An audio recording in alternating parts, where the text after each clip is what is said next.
But first, Pakistani police say they've shot dead the leader of the banned group Lashker-e-Jhangvi, which is behind hundreds of killings in the country. Malik Ishaq was killed in a shootout with security forces in Punjab region. 13 others were killed, including his two sons. Now, his group, Lashker-e-Jhangvi, is on the list of terrorist organisations in many countries, including the US, Britain, India and Russia. This is a group that's claimed responsibility for many attacks on Shia Muslims. Malik Ishaq was accused of plotting the 2009 attack on the Sri Lankan cricket team in Lahore, and he's faced several murder trials but has always been acquitted after witnesses refused to testify.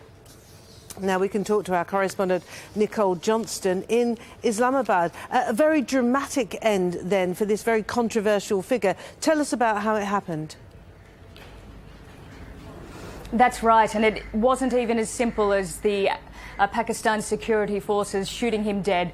What happened was he had been rearrested about a week ago and was in detention, and the night that this happened he'd been taken from detention to a weapons store where, along with his two sons, he was giving information about weapons and explosives. Now, the party was then returning to detention when it came under attack by members of his group who wanted to try and free him along with his sons. For a brief time they succeeded. They all raced off on motorbikes, but there happened to be Pakistan police en route. They intercepted, and in that firefight he was killed.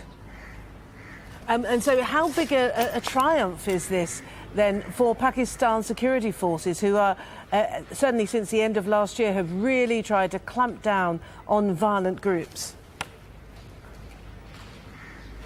That's right. There's been a big operation across the country against these types of groups ever since the attack on the army school in Peshawar. Now, this group was one of the most powerful and significant groups in the country, certainly within the top four. It had a close alliance with Al-Qaeda. It's under the umbrella of the Pakistan Taliban. As you were saying, it's responsible and has claimed responsibility for all sorts of attacks across the country.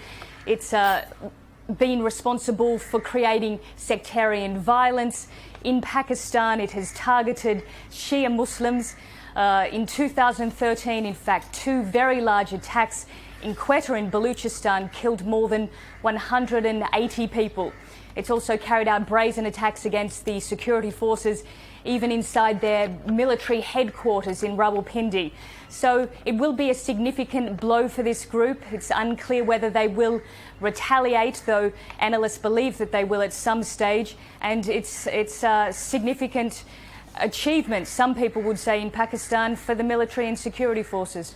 OK, Nicole, thank you. Nicole Johnston, our correspondent, live from the Pakistan capital, Islamabad.